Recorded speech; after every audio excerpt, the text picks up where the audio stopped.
Lachend, gekleed in een rood met gele jurk en met een bril op. Zo is de Dalai Lama te herkennen. Hij is bijna 80 nu en heeft zijn hele leven gewijd aan het opkomen voor de rechten van de Tibetanen. Vroeger was Tibet een zelfstandig land, tot ruim 60 jaar geleden.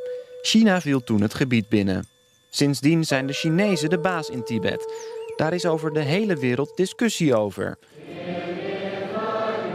Veel Tibetanen voelen zich slecht behandeld en vluchten naar andere landen.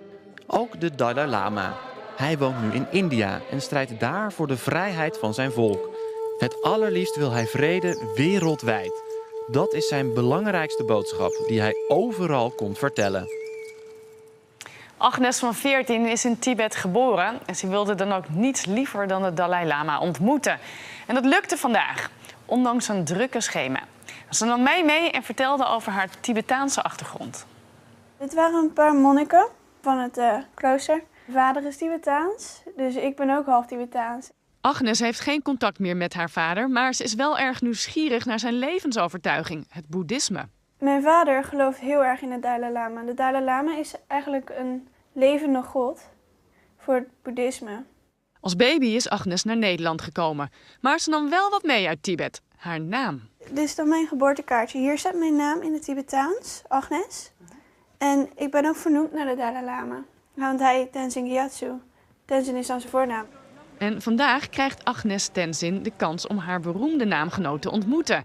Hij is een paar dagen in Nederland en bezoekt politici in Den Haag. Ze geloven dat hij dus een echte god is, een levende god. En hij wordt telkens opnieuw geboren.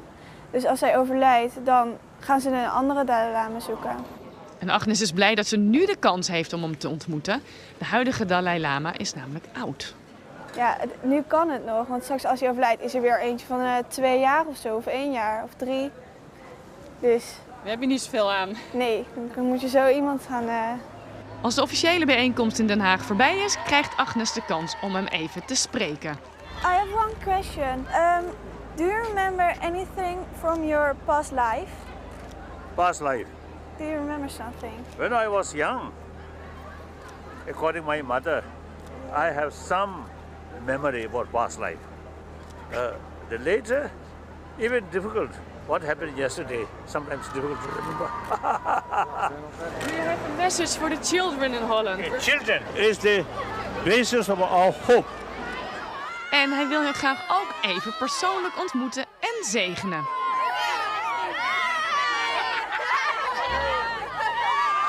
Ik ga mijn hoofd en handen nooit meer wassen. Ik vond het heel spannend. Ik zat helemaal te trillen op het begin. So these children really can make new world more peaceful, more equal, more truthful. So our hope relies on these young children. Bye bye. Bye bye.